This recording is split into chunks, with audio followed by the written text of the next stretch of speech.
Welcome to the FEMA's Public Assistance Program webinars presented by FEMA's Training Design and Development section. This is a recording of a live webinar. This micro-training is for program delivery managers covering public assistance funding options.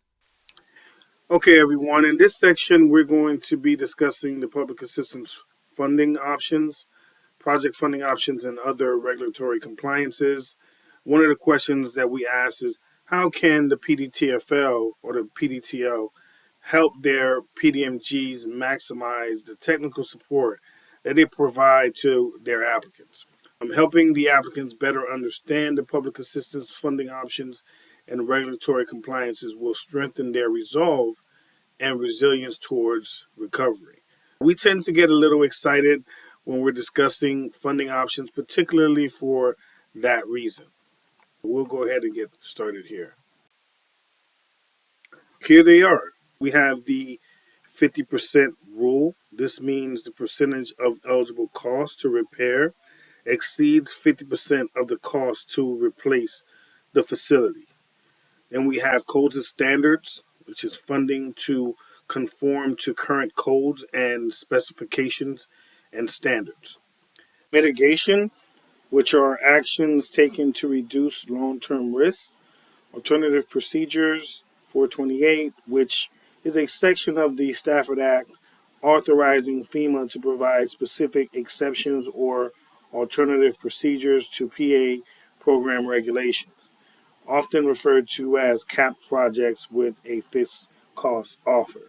The applicant also has the option to opt for an alternate project when they feel as if the public is not best served by restoring or replacing the damaged facility, so they use the funds for an alternate option. We also have improved projects, which incorporates improvements or changes to the pre-disaster design of the facility as well.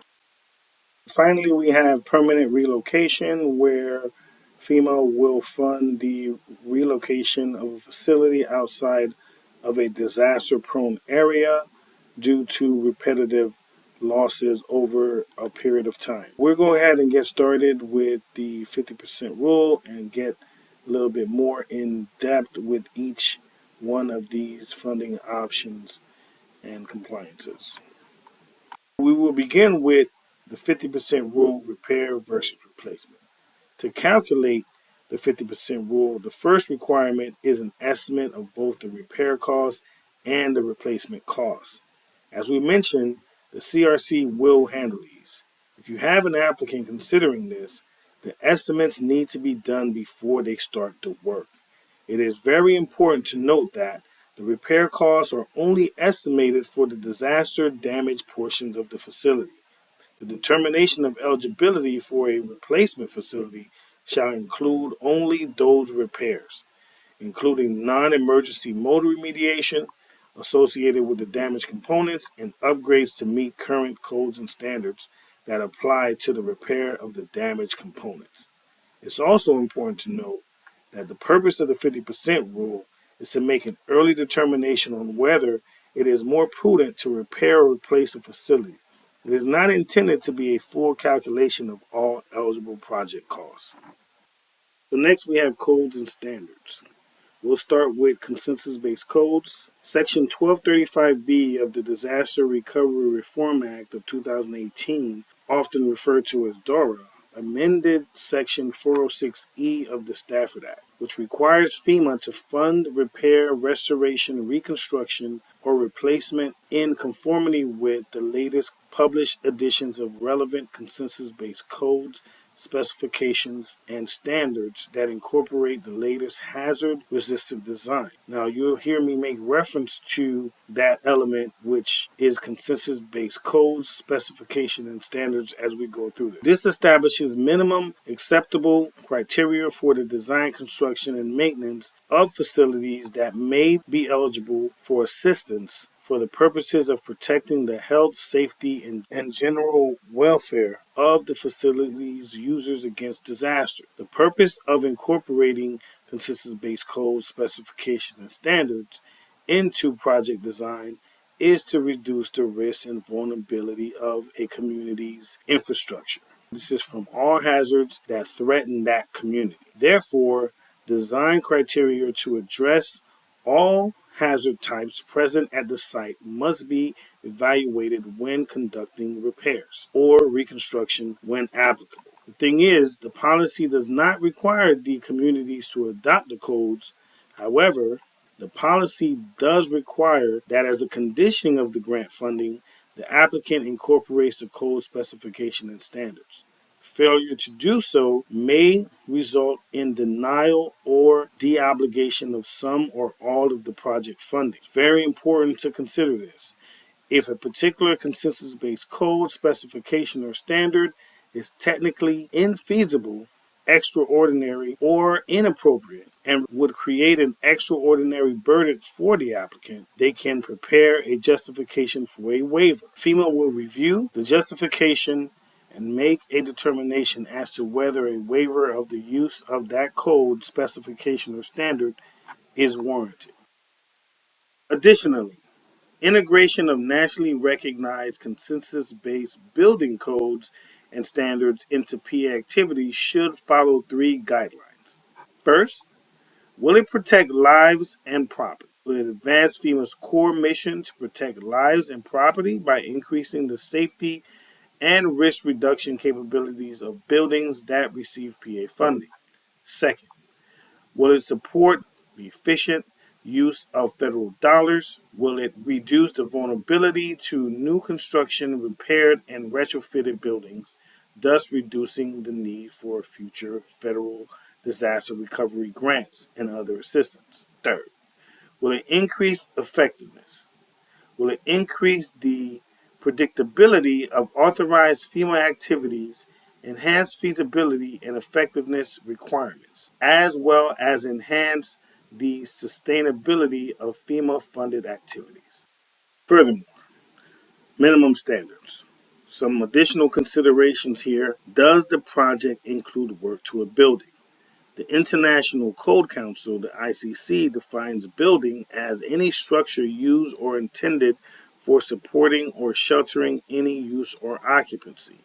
This will most commonly be Category E projects, but could include other categories of work so long as the structure meets the definition of a building. A few other considerations. Do the damages trigger codes and standard upgrades? A few additional considerations here. Does the damage trigger codes and standard upgrades? Most of the hazard resistant provisions of the International Building Code, which is the IBC, the International Existing Building Code, the IEBC, and the International Residential Code, IRC, will be triggered if the building has been excessively damaged or if it involves new construction. If an upgrade to an entire structural or non-structural system within a building is triggered, the upgrade is only eligible if there is a direct relationship between the upgrade work and eligible damage. Only upgrade work within the same system as the damage is eligible. FEMA evaluates the eligibility of the work to upgrade or change the configuration of damaged systems for reasonableness with respect to the type and extent of damage. Another thing to consider here, as if any amendments have been made to potentially weaken the hazard resistant provisions of the International Code Council codes. Determine who your applicant has on staff that may be able to interpret the ICC codes, such as the local building official or a registered design professional. A technical assistance contractor can also be provided for those applicants who lack this skill set. One more consideration here, design the project repairs, reconstruction to include relevant hazard provisions of the IBC, the IEBC, and the IRC, as we've just discussed. This includes all hazard present at the project site, not just the one that caused the damage. Finally, for codes and standards, we have the Americans with Disability Act, which is also known as ADA, and other disability rights and laws such as the Architectural Barriers Act, ABA, requires that all newly constructed facilities be accessible to and usable by individuals with disabilities, and that repairs that might affect the ability of those individuals with disabilities to use the facility comply with accessibility standards. In some instances, FEMA provides PA funding for accessibility compliance requirements. In these cases, FEMA provides PA funding regardless of whether the facility was in compliance prior to the incident, provided that the applicant was not cited for a violation. If the applicant was notified of being in violation of a requirement prior to the incident and did not bring the facility into compliance, then accessibility requirements related to the violation are ineligible. Be sure to coordinate with disability integration when facing these type of situations. Next up, we have hazard mitigation. We'll take a look at the 5 eligibility criteria for hazard mitigation. We had discussed mitigation earlier, where we stated that it was any sustained action taken to reduce or eliminate long-term risks to people and property from natural hazards and their effects. FEMA has the authority to provide PA funding for cost-effective hazard mitigation measures for facilities damaged by the incident. So here are the 5 criteria for PA mitigation project. Number 1, it must be permanent work, right? So it has to be category C through G. It must also reduce potential for future damage to damaged portions of the facility. It also must be cost effective, but this is also a requirement for all federal programs and projects. Also must be technically feasible and effective. This is an essential piece.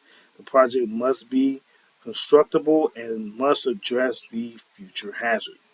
It also must be in compliance with laws and executive orders.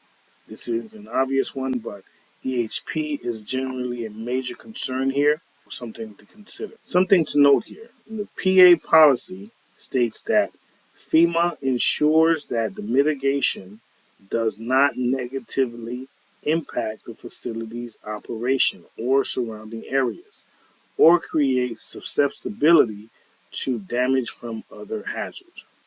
So next up, we have alternative procedures for permanent work. Okay, not to be confused as alternate projects, and we'll get to that in a little bit. These are the CAP projects that we talked about early on. FEMA provides 3 options that provide flexibility for the applicant to use PA funding differently than restoring the pre-disaster design and function of the facility. For these options, FEMA caps the amount of PA funding based on the estimated amount to restore the damaged facility to its pre-disaster design and function, including current eligible codes and standards. So we're talking about alternative procedures projects under the Section 428, which is part of the staff that we discussed. This type of project offers the maximum amount of flexibility with how the applicant may use PA funding, including use of access funds which are not eligible under the improved or alternate project options. Very important. The applicant may use funds across all permanent work alternative procedures projects with no requirements to rebuild communities back to what existed prior to the disaster. Alternative procedures projects are subject to acceptance of a fixed cost offer within the deadline. These projects have a capped amount which must be agreed upon by FEMA and the applicant within 12 months of the disaster declaration date. Additionally, FEMA requires an independent third-party review of capped estimates exceeding $25 million. FEMA frequently uses the U.S. Army Corps of Engineers Costing Office for a third-party estimate.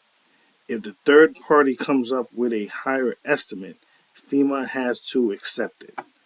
Next, we have alternate projects. FEMA limits federal funding for alternate projects to the lesser of the following: federal share of the approved estimate to restore the damaged facility to its pre-disaster design and function, or federal share of the actual cost of completing the alternate project. Keep in mind that alternate projects are subject to EHP review. Next, we have the improved projects. The applicant may use improved project funds to improve the damaged facility. The facility must have the same function and at least the same capacity that existed immediately prior to the disaster. Also, keep in mind that the applicant must obtain approval from the recipient. If the improved project significantly changes the pre-disaster configuration of the facility, the recipient must forward the request to FEMA and ensure that the improved project complies with appropriate EHP laws, regulations, and executive orders. The applicant can combine PA funds with funding from another federal agency to construct the improved projects. However, the applicant cannot use funding from another federal agency towards the non-federal cost share of the PA funded project unless the legislation for the other grant allows such use. And last but not least, permanent relocation. Located in a floodplain, when FEMA provides PA funding for restoration of a facility located in or impacting a floodplain, FEMA is required to ensure minimization of harm to or within the floodplain. Projects in the 100-year floodplain are only eligible based on the results of FEMA's 8-step decision-making process. The 8-step process is not required for projects where the repair cost is less than $5,000. There are additional questions to determine critical actions, such as will people have issues getting to a hospital? Again, this is the responsibility of EHP, Environmental Historic Preservation. They do implement a 8-step process, which includes determining if proposed actions is in or impacting a floodplain. If early public notice has been provided, FEMA must ensure that the public is aware of the grant opportunities and work that may impact or affect resources or communities. There's an analysis that is done to identify practical alternatives and if the facility can be rebuilt outside of the special flood hazard area, or is there another option that provides the resource for the community. So identifying the impacts again of the proposed actions, modifying or minimizing the impacts, looking at reevaluating the practical alternatives as we discussed, and of course ensuring that the public is aware of the actions that are being done at least 15 days prior to the work commencing. Implementing proposed action will also be a major part of that, as we just stated. That provides the final piece there for us relating to the funding options.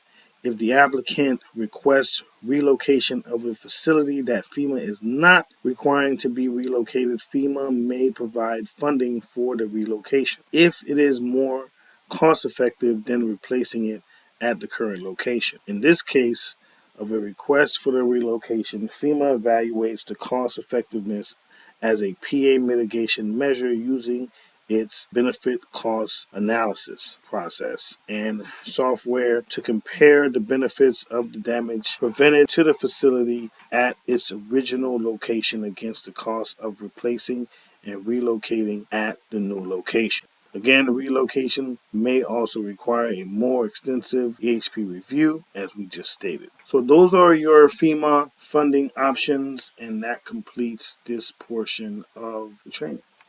Thank you. Now we have some closing information for you.